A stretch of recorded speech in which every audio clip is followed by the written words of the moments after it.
नमस्कार, India TV speed news देख रहे हैं आप और मैं हूं आपके साथ प्रिया शर्मा। लोकसभा में बजट पर चर्चा के दौरान पंजाब के पूर्व मुख्यमंत्री चरणजीत सिंह चन्नी ने बजट को पंजाब विरोधी करार दिया है। अपनी बात को साबित करने के लिए चन्नी ने अमृतपाल सिंह का जिक्र कर दिया। उन्होंने कहा कि ये भी तो इमरजेंसी है कि जिस व्यक्ति को लोगों ने चुना उसको एनएसए लगाकर जेल में रखा गया। जैसे ही चन्नी ने खालिस्तानी अमृतपाल सिंह को सपोर्ट किया तो कांग्रेस के नेता उनका मुंह ताकते रह गए। हर रोज इमरजेंसी की बात करते हैं कि इमरजेंसी, लेकिन जो देश में आज अनडिक्लेयर्ड इमरजेंसी है उसका क्या है? इमरजेंसी ये भी है कि 20 लाख लोगों द्वारा पंजाब में मेंबर पार्लियामेंट चुना गया और वो एनएसए लगाकर अंदर रखा हुआ है। फ्रीडम ऑफ स्पीच, उसकी कंस्टिट्यूएंसी के लोगों की बात यहां नहीं रख पा रहे, ये भी इमरजेंसी है।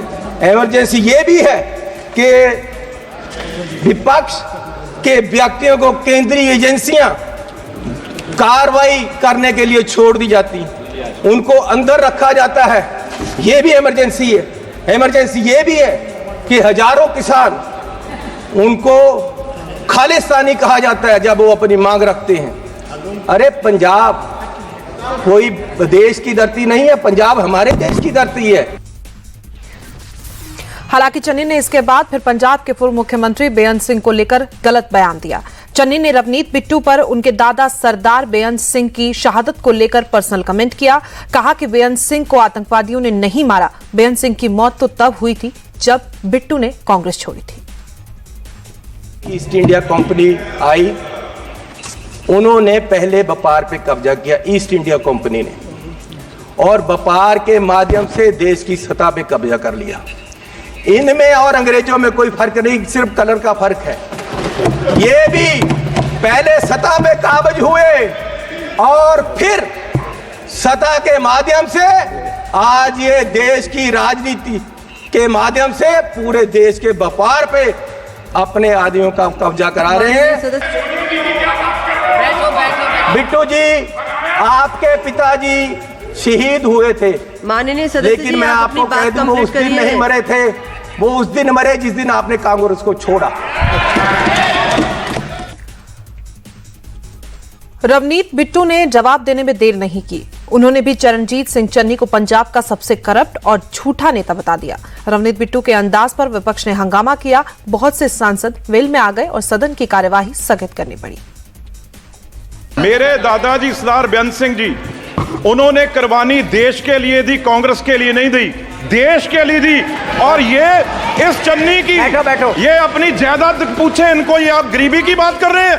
अगर सारे पंजाब से सबसे अमीर आदमी ये ना हो और सबसे करप्ट ना हो, मैं अपना नाम बदल दूंगा। हजारों करोड़ का मालिक ये चरणजीत चन्नी है। और ये गोरा किसको कह रहे हैं? माननीय सदस्य सोनिया गांधी जी, वो कहाँ के हैं ये पहले बताएं भाई। सोनिया गांधी जी कहाँ के हैं? ये सबसे मीटू में, ये सारे केसों में ये सबसे करप्ट है।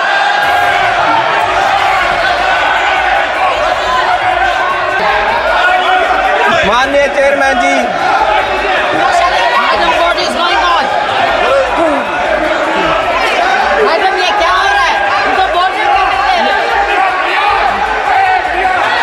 मैं माननीय सदस्य से आग्रह कर रही हूँ, आप सब अपने अपने स्थान पर बैठे।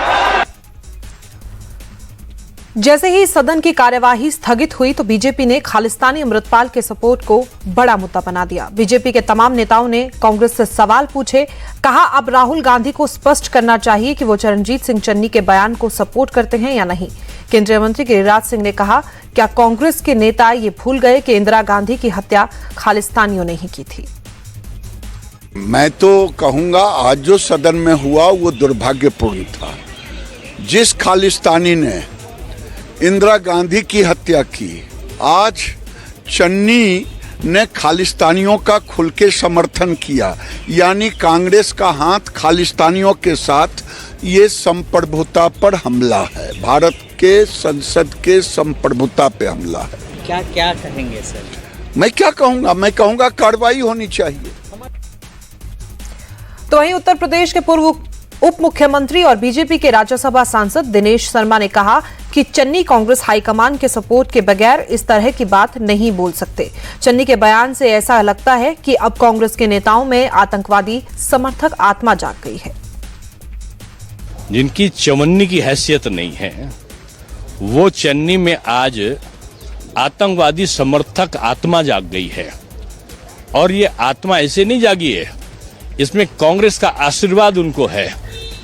ये जो विदेशी चंदा और खासतौर से कनाडा के लोगों के द्वारा जो आतंकी गतिविधियों के लिए दिए जाने वाला चंदा है, उसकी चाह बोल रही है।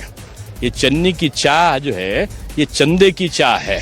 ये इनकी बोली जो है, ये निश्चित रूप में ये अमृतवाणी जो निकल रही है अमृतपाल के बारे में, वो इनके मन की वो ठीस है, जिसमें कनाडा के तमाम लोगों ने मिलके यही बोलते थे कि आम आदमी पार्टी पर आरोप लगाते थे कि ये विदेशी चंदे से पैसे से ये सरकार में आ रहे हैं। आज उसी विदेशी पैसे से चलने वाले अमृतपाल के पक्ष में इनकी अमृतवाणी क्यों निकल रही है, ये कांग्रेस को सोचना चाहिए और इनके खिलाफ कार्रवाई करनी चाहिए। और इसके बाद केंद्रीय मंत्री प्रहलाद जोशी ने भी चन्नी के बयान पर हैरानी जताई। प्रहलाद जोशी ने कहा कि अमृतपाल पर गंभीर आरोप है, मामला कोर्ट में चल रहा है, संसद में ऐसे व्यक्ति की रिहाई का मुद्दा उठाना सही नहीं है। चरणजीत चन्नी को ऐसी बातें नहीं कहनी चाहिए थी। ये तो कोर्ट में है मामला और गंभीर स्वरूप का आरोप है उनके ऊपर। ऐसे पार्लियामेंट में बात करना ये बिल्कुल ठीक नहीं है। और वो कांग्रेस पार्टी में है। कांग्रेस पार्टी ने इतिहास में किस किस का कैसे उन्होंने छीना था, ये सब अभी सबके सामने है, देश के सामने है, दुनिया के सामने है।